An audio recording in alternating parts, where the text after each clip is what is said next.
Charting the Course, your guide to Southwest Florida living, real estate, and life on the water.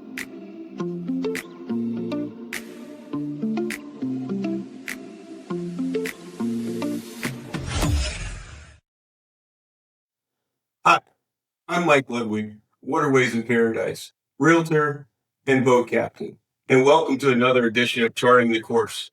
Today's topic is going to be matching your waterfront property to your boat.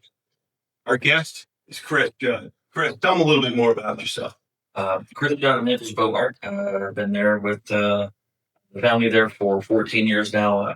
In Naples, been in Miami Mart for 33 years now. So still enjoy it, and met a lot of good people like my buddy Mike here over the years. So it's been fun. I enjoyed it. Well, so that brings us to the next point, why it matters that we're bringing this webinar to everybody today. And I think a boat is the most important, is a big part of the purchase. It's your lifestyle, purchasing that boat. I think that's important. Your waterfront property should complement your boat that you're going to purchase or you have. So I think that's another reason we're doing that. So we want to get this right the first time. I don't know in your field, in my field, too many customers, both our customers, either bought the wrong boat, waterfront property, or vice versa.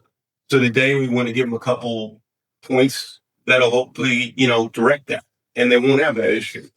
So why it really matters when you're talking about a single family home, is first off, in a single family home, it is your boating experience is going to be dependent on your water frontage that you have in the back of your house.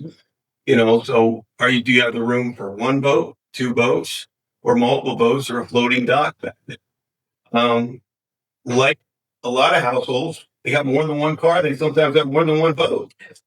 And again, if the lift and the dock is already there, and they found what they feel is a perfect, property, will it handle the weight? Will the lift handle the weight of the boat they want? Will it be easy access on and off from the dock and lift out to open water? And then with that, comes the fact that they got off the lift. Now they're heading out. Do they have enough water to get out to open water? And probably I have to pause there for a second is when they're buying this waterfront property and it's low tide, depending on the size of the boat and the lift, can they get off their lift at low tide? Now, that's not a deal breaker, but they need to know that up front. Maybe if it's low tide, they got to pull their boat out and tie it off on the dock until they can get out, and get going. And then the final thing to think about is it direct or indirect, meaning bridge height? So these are all things we got to consider when we're talking about a single family home. And then something to consider when we're talking about condos or villas is there a boat slip for every, owner at the condo or the villa? That's the first thing. Is it deeded or assigned? It's not a deal breaker, but they need to know that. Or is it just a common area and only room for so many boats? And most times what I find, and you've probably heard the same thing, is they have an overall length that they, each condo or, association will only allow. So they have to take all this into consideration. And then is it water direct or indirect? So I think those are some of the, the major, points that have to be, discussed today. And today I know we're going to be talking about some of the more popular boats out there, sizes and everything. But I think before we go too much farther, we got to just have a disclosure and make sure that, our viewers understand that there is, more other boats out there, other models out there, other than just the ones we're going to go over today, other brands that are similar, so they can pick and choose. And we're here to be a reference, a guide for them along the way, because ultimately what we're trying to have to do is match the correct boat to the house or condo they go with. You and I have touched on this several times, but always in all my years, and I know you take the same approach with your clients, but I've always promoted myself as more of a resource of information as a salesperson. So talking about other competitive brands, absolutely, there's a lot of good brands out there. Obviously, various sizes, various designs, all that stuff. But ultimately, there's some good quality products out there. Naples Boat Mart, we represent Grady White, Key West, and Yamaha. But those are not the only choices. So that's we'll touch on more so design today, combination of size, design. Speaking of kind of a bit of a disclosure, I always tell everybody that statistics don't mean really to me as much as you would think. If somebody is coming to Southwest Florida, it's their first boat, and I just did this for the client today, and I hope they're watching. I know who they are. They were being steered in a direction by a family member that ultimately did not really match their needs. It was a thought of statistically, this is what we think we need because we go out and we see this model, this size, whatever. And when you really start to kind of peel apart the who, what, when, where, why, and what are you doing, and all this kind of stuff, a lot of people quickly learn that that's not what I want. So again, for the sake of disclosure, don't automatically think just because somebody else has something that looks cool, that feels like it works, it doesn't make it right for you, you and your family. So we always walk through this process, again, being a resource of information. I always try to walk through the process slowly, check off the boxes as we go, and by the time everything is said and done, I don't want to do this again with somebody in 6 months because ultimately it's not a wise financial decision. So, agreed, you're absolutely correct. You bring up a great point. I have a couple of customers right now that are seasoned boaters, but they have larger vessels, and they're kind of limited to where they put them. The single family home they're looking at, or the area they're looking at. So there is people that come to Southwest Florida that are first boaters, and the house is second, and vice versa. But so I think with all that being said, I think we covered the disclosure that we're really here to be a reference and create value. Let's just talk about some of the boats. The first one up is some center consoles. Why don't you tell us about what's on right now? So this is an example. Grady White has a series of center consoles that vary in size, obviously, but this is something we're looking at called a 236 Fisherman. And the 23 class center console from Grady White is a little unique because Grady White builds a boat in a fashion that is a little more structurally sound than most of the boats out there.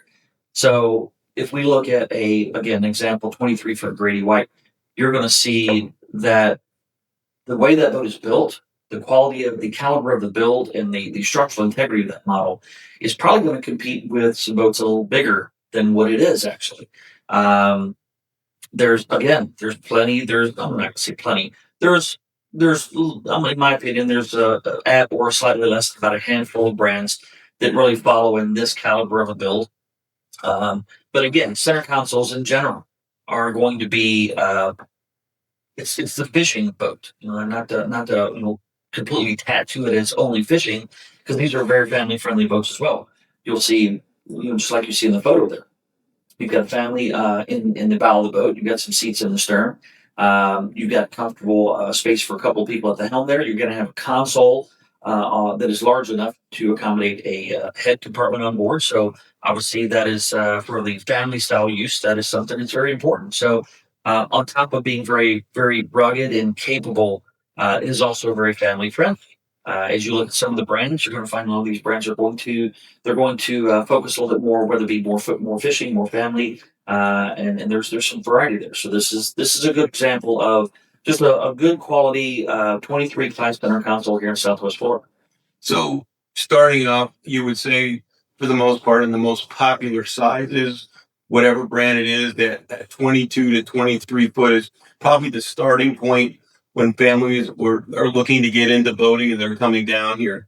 So, here's another model. What do you have up here next? So this is another brand that we represent, Key West. So the Key West brand, and I am a former Key West owner myself. The 239 FS, the FS stands for Family Sportsman.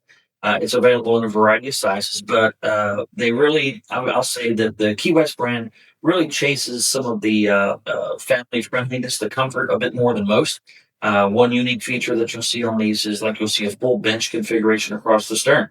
Most boats will have in this size range, will either have a small collapsible bench that goes flush with the stern, or maybe a couple of jump seats in the corners. So combination of the full bench across the rear, the wraparound seating in the bow, a little bit of some seating there on the front of the console, Everything very consistent with what we talked about with the Grady, but just a slight uptick in the creature features and the comfort. Um, they're going to lighten up the build a bit and keep this slightly more intercoastal friendly based on its lighter duty build and shallow operation. So, but still in the size range that is comfortable for intercoastals and intercoastal waterways and some Gulf use. In these first two models we've seen, what typically is the horsepower that they put on boats like this?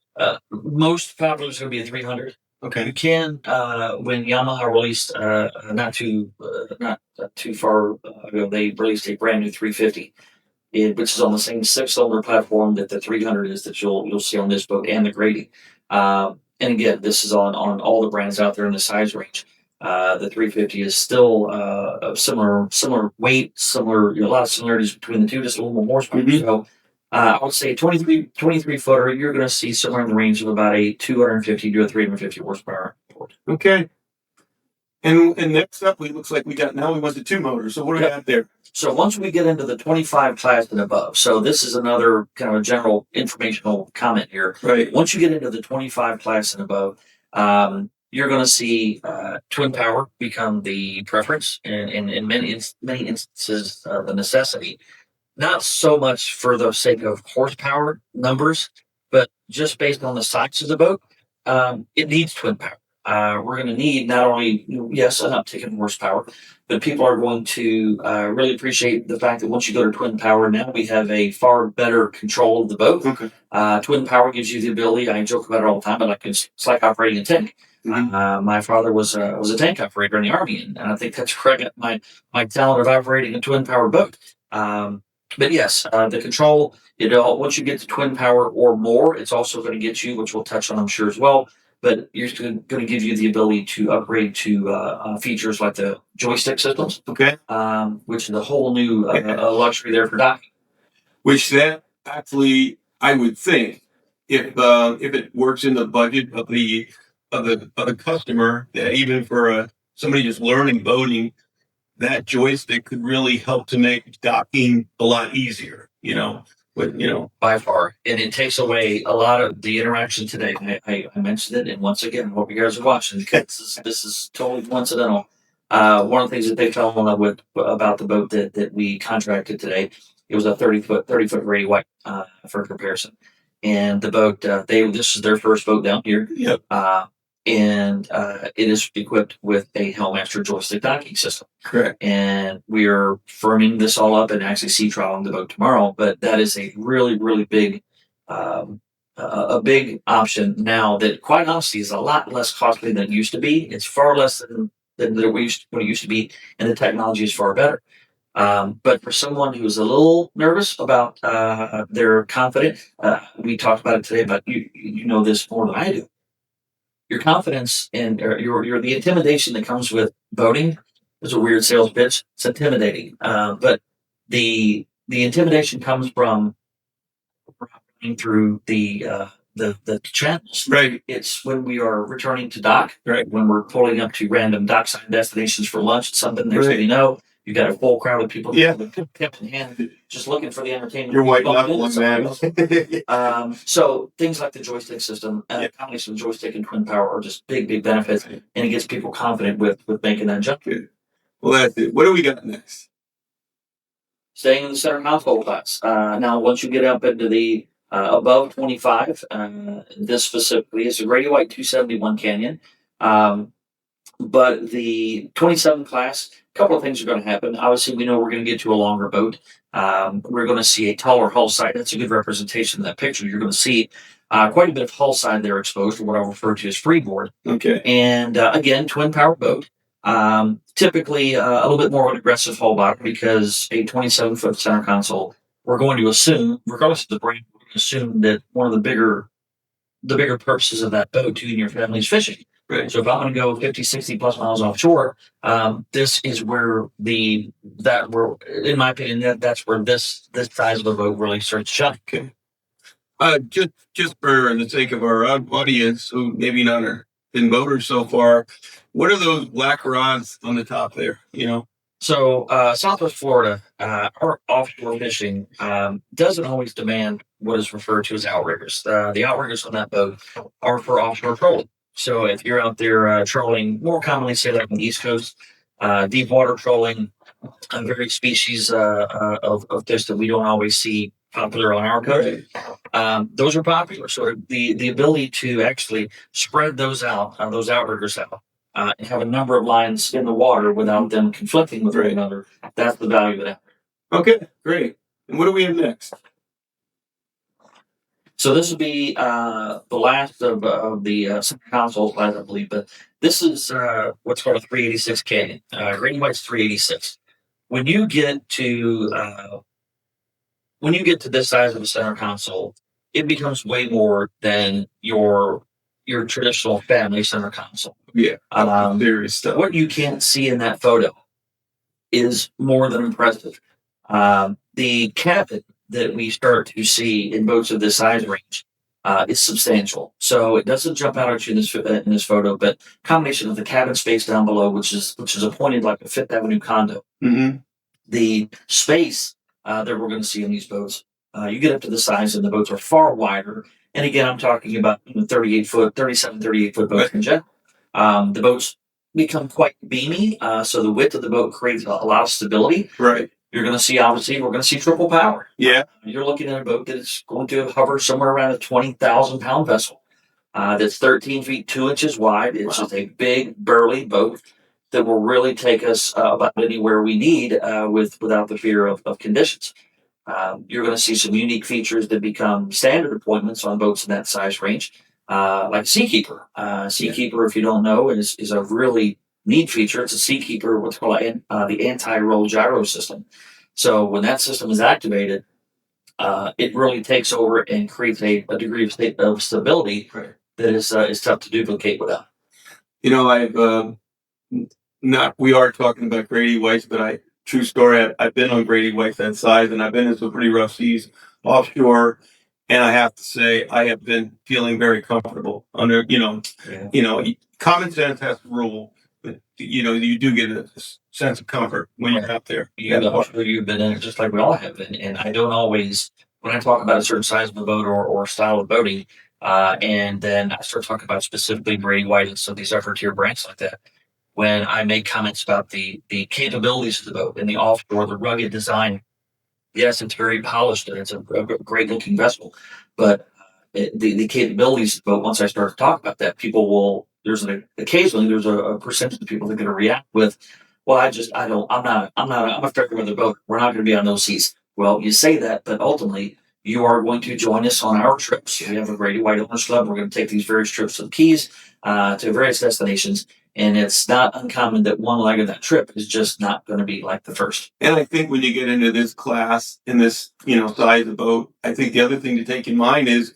if you pick your weather and your seas right, you spent a lot of money getting out to that destination, 50, 100 plus miles offshore.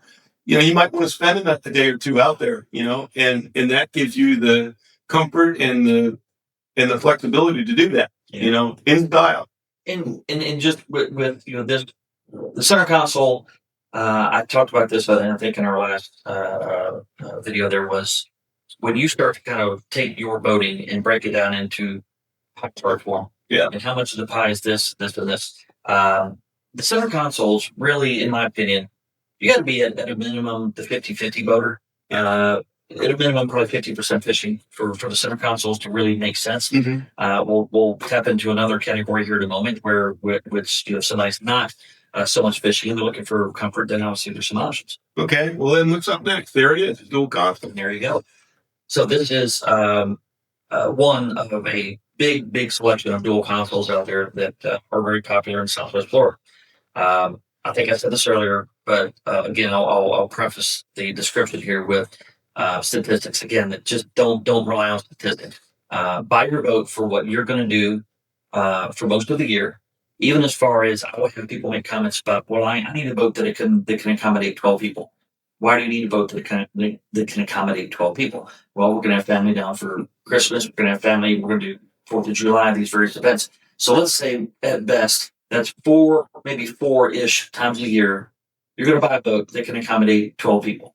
When in reality, it's just you and your wife and maybe a couple or somebody else, and it's a 4 to maybe at max a 5 or 6 person boat for the remainder of the year. But meanwhile you went and spent your hard-earned money on something that you're only going to use a few times like that in that fetch. You go buy the boat based on how you're using it statistically, and then ultimately when those other handful of times arrive each year, go rent a pontoon. You go do something like that. And you bring up a great point there. When we're talking about boats and mastering your real estate, that happens to me too. They find the perfect house, checks all the boxes, but they're short a bedroom, or they're short a half a bath for those 2 or 3 times a year. And I think, excuse me, we have enough motel rooms around here that I think you can accommodate it. So get what you need, and you can work it out for those few times. So anyway, good point. What do you got? Oh, this. So once we get out of that dual console class again, now we're going to kind of veer slightly back into the fishing side. Okay. The bait boats are what we might refer to, the later generation of some of these are what I'll call hybrids. The hybrid being basically a hybrid version of, say, like a flats boat, a bay boat, and an offshore center conduit. This is an example of a very popular size range across the board for all brands. This one specifically is a Grady White 251 Coastal Explorer, 25-foot bay boat. The boat, in its form that you see on the slide there, it's you don't see in the bow of the boat. There's some backrests that actually power up and create some forward-facing lounge seating. Okay. There are removable shades that you can add to the bow. There's a full bench configuration across the stern. Again, you're going to have a console large enough to house a porta potty or a prop on board. So the unique thing about this boat, and we're going to see a slide here shortly of a different brand, but the Grady White specifically is a very rugged built boat. And I will say one thing that has been mentioned over the years that I'll take as a compliment, but that Grady White overbuilds their boat. So the structural integrity, the gauge of that hull, everything about the boat, they build them in the same degree, whether it be a small 18-foot center console or their largest 45-foot. So the integrity maintained, it remains the same. So that boat specifically is unique because it will still very comfortably handle traditional Gulf conditions. But in the same breath, in design, we can go enjoy the backwaters, we can fish, we can family. So that is a really kind of a Swiss Army knife of boats there. So one thing, and I know we'll talk a little bit more about it coming up, but on the starboard side or the right side of the motor, you got a pole in the back there. Yeah. For our viewers not used to seeing that, what is that? So power pole, in that slide, just on the opposite side of that engine, you're going to see power pole. So power pole is a device that at the touch of a button, and also courtesy of remote, that will deploy in a fashion to where it goes down and it actually deploys a fiberglass pipe into the top. Right.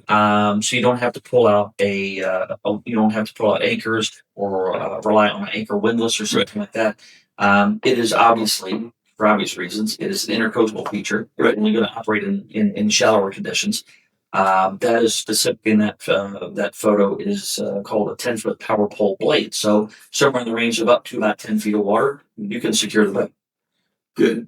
And we got next. So yeah. So staying in this bay boat class, this is again Key West. So Key West, in this design, they offer what they call their Bay Reef series, again in a variety of sizes. But when you look at this is what I would call more of a true bay boat, whereas the others like the hybrids kind of really cater to a lot of the family stuff as well. This one is going to stay a little bit more true to its fishing interest. Yes, we can do things like add some removable backrests and some bow cushions and that kind of stuff. But most of the people, and I have friends that have been really in tune with boats in the Key West class because they really fish primarily and not much else.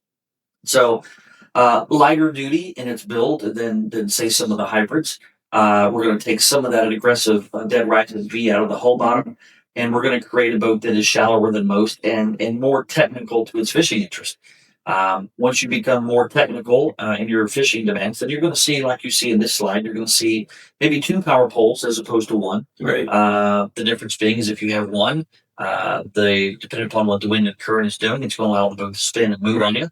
Whereas someone that is wanting to kind of pull up to the mangroves, keep bow towards the mangroves and stay in a fixed position, then the 2 power poles, when they're deployed, keep the boat stationary. You'll also see on this one a trolling motor. Right. The trolling motor feature, obviously, when it comes to backwater fishing, on all brands, all designs, the trolling motor is a big, big benefit these days. Not just for the sake of moving yourself around stealthily, but also there's a feature on these trolling motors now that we refer to as spot lock. Spot lock will literally lock the boat in position.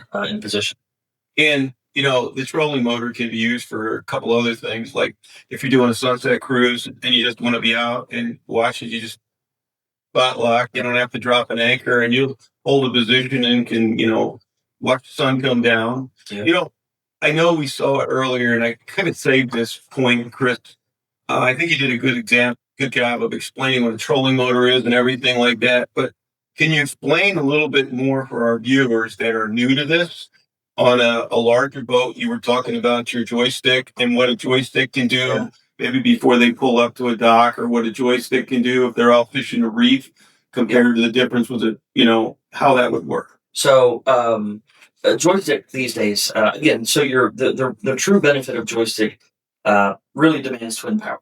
Okay. Or more, exactly. Excuse me. Great point. So, at a minimum, 2 engines. Right. And yes, the joystick gives you the ability to the novice boater to, in base form, pull up to a destination, move the joystick. You can take that joystick and move it hard to port, and the boat will literally jockey itself sideways.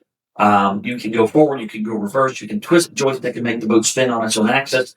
You can do a variety of things that are really impressive for the novice boater. There are, with Yamaha's system, which is the Helmmaster joystick, the Helmmaster EX system will give you a few extra benefits there. One is called Stay Point, one's called Drift Point, one's called Fish Point. And long story short, Stay Point. So, example, you're a one-man band on the boat today, right, and you come back at the end of the day, and you don't have your dock lines prepped, you don't have your fenders out and ready to deploy, and you need to kind of you focus on this stuff before you get to dockside. So you activate Stay Point. So Stay Point will take into consideration the boat's position, and it will take into consideration its heading. So when you activate that, it literally, within a small circle, it will lock the boat in that position. You can temporarily grab dock lines, fenders, what do you want, and get the boat prepped. So that is what we refer to as Stay Point. Mm-hmm. Fish Point, you're X amount of miles offshore, and you pull up, and a good example is you come up against a weed line that's actually out there offshore, and you just want to be able to drift along that weed line and just pull triple tail and whatever else we're trying to pull out of there. When you activate Drift Point now only focuses on the boat's heading and not necessarily its position, so it'll allow the boat to drift. So Fish Point is the last one, and now when you are offshore fishing and we're bottom fishing, you can activate Fish Point. Well, Fish Point only takes into consideration the boat's position and not the heading. Okay. So it doesn't care. I don't care if the boat's spinning, because if I'm just dropping to the bottom, it doesn't matter. Right. So either way, 3 unique features that are a little bit more icing on the cake than just the ability to stop the boat when it comes to Helmmaster. And just to bring it one step farther before we move on, a trolling motor, or what you just went over, we had this conversation at one of your showings recently. Mm-hmm. I said, okay, we got 2 motors. The boat can float, in shallow enough water. But between being stealthy with a trolling motor or being stealthy with, it's not quite as stealthy. Correct. But if you're a backwater boat, we'll see the benefit of a trolling motor. Okay. Purely for the sake of stealth. Right. For years, I also represented some other lines there, and one of them kept me on the water a lot more backwater fishing. And the last thing you want to do is to pull into this beautiful, serene backwater bay, and just everything is just as calm and quiet as possible. And then do something as crazy as deploy an anchor, just splashing and scaring everything away. In the same breath, if you activate a Helmmaster system, by Helmmaster, just so everybody knows, the joystick docking helm system that we've referred to as Helmmaster, everything is done courtesy of engine only, with no bow thrusters, no windlass, nothing. So, but when that is, in order for that to happen, those engines are shifting in and out of gear. The engines are steering themselves independently. So there's a lot of stuff going on back there. So in a bay boat like we see here, the ability to pull up into a serene area like that, deploy that electric motor that operates very quietly, right, is going to be the preference for backwater fishing. Right. What do we got next? So this is the last of the bays and hybrids. The bay boats, I will be very honest, have got to a category that I never thought they would get. And it's really cool to say. A lot of things have gotten to a level that I just never thought we would get here between technology and everything. But this boat specifically is definitely one of the hybrid classes. This is a 281 Coastal Explorer by Grady White. And one of the unique things that immediately jumps out at everybody is you're going to see that platform on the port side there. That is in this class is unique because it's not a side door. Typically, your side doors will swing inbound, Right. and it gives you, whether it be dockside access, a ladder that deploys off the side. But either way, that platform usually swings inbound. Mhm. Well, this one is an electric deployed device. And when it drops down, it becomes a side platform with a ladder that attaches and deploys. So if you want to do some diving, if you're lounging around at the beach, it is the access to that door is positioned quite a bit further forward than say what a transom dive ladder would be. Right. So it gives easier access. But again, when you aside from that, that's a really cool feature. But again, you've got a hybrid that is going to be very, very well capable. This model has been huge, and I'm sure some of our competitors will say the same for their models in the side suite. It has been a really, really big provider for us for more than a couple seasons now Right. because maybe not everybody wants that true deep V aggressive big 30-something foot offshore center Right. console because once you go too big, it limits your capabilities for backwater, and then that turns us into the two boat, Right. the family with a 33 footer and the family with a 21 footer. Mhm. It's just not always necessary. So if you see if you have the opportunity to look up that model, take a look at the very unique layout interior, the wealth of seating, the comfort, again, console with a head compartment. There's a lot of unique features about that boat specifically that makes it more than just a fishing boat. And what do we have next? So we touched briefly on dual consoles, and the purpose of the dual console is pretty consistent across the board, meaning that you're likely looking for more comfort, more day boating, more sunset cruise, more lunch runs, that kind of stuff. Just pure day boating and entertaining. That's where the dual consoles shine. And then, quite honestly, and again, I hate. I'm gonna use this word lightly. Statistically, the dual consoles have absolutely shined for a number of years. This is an example. It's called the Grady White 415 Freedom. The 415 is based on its size. We are now going to get into a class that's going to exceed the 30,000 pound range, so it's going to need horsepower. Right. We're not putting 4 engines on the back of that boat just to look cool. It's a beast of a boat. So the quad power, but something else you can't see in there is you're going to have a lot more protection in a dual console. Protection from the elements. Maybe not not everybody's looking to be exposed, and they look for some protection. So you're going to have full windshield, full side windshields, a cockpit that is large enough to accommodate several people. Now you're going to see features like air conditioning, generators, so we can enclose that cockpit and have truly a boat that, God forbid, if Mother Nature is just ripping us apart up there, or it's 95 degrees up there, you can enclose that cockpit and you have a very comfortable and spacious place to be. What you also don't see in that photo are two substantial cabin spaces below deck that create some overnighting for two people. A very large enclosed yacht style head compartment, and a lot of other stuff that just keeps us comfortable. You'll always see in this class, you'll typically see the fishable appointments will still be there. Live wells, rod holders, wash downs, fish boxes, all that kind of stuff. But it is just a super, super comfortable platform if you want to do more comfort and day boating than fishing. Well, that's amazing. And Chris, I really appreciate you taking the time to go through these different models and give us a little more example and everything like that. And I think I'm going to put myself on the spot here, or put you on the spot by saying that if we have customers out there that are looking or they think they found the right waterfront property or they're not sure, but yet they've been over to see you and they think they found the right boat to match with that waterfront property, I'm pretty sure that we can arrange to get them on that new boat and also show them that property at the same time. What do you think? It's way It's far easier today than people expect when it comes to making the right choice after some resources and information like um I know you approach it just like I do, and that is to make the process as streamlined and seamless as possible. And most people are surprised at the fact of how quick in reality we can get there. Yeah. And if somebody says, Chris, I love that Grady Model X size Y, and you know what? I've really been talking to Mike seriously about this home, kind of combining the two resources here, dropping a boat in the water.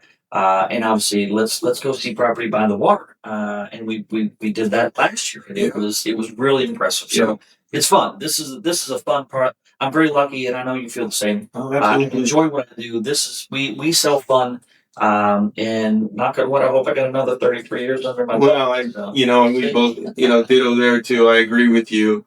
And so anyway, there's Chris's contact, and coming up next here, on our next slide, I didn't get into it in the beginning, but obviously, I did. My first boat I actually bought from Chris, and I stayed in contact with Chris, but I really wanted to absorb the boating world, so I went to some Coast Guard auxiliary classes on boating and everything, and the next thing you know, I was hooked on that, and so I joined the Coast Guard Auxiliary Flotilla 95 on Marco Island, and then I just kept on. I became a crew member and then a coxswain, and now I run the operations, and I've done that for probably over a decade now, from basically Gordon's Pass all the way to the Everglades. So that's what fall classes we have coming up. At our Flotilla on Marco Island. I do help to teach them along with a bunch of amazing other instructors. So if you're interested in that, let us know.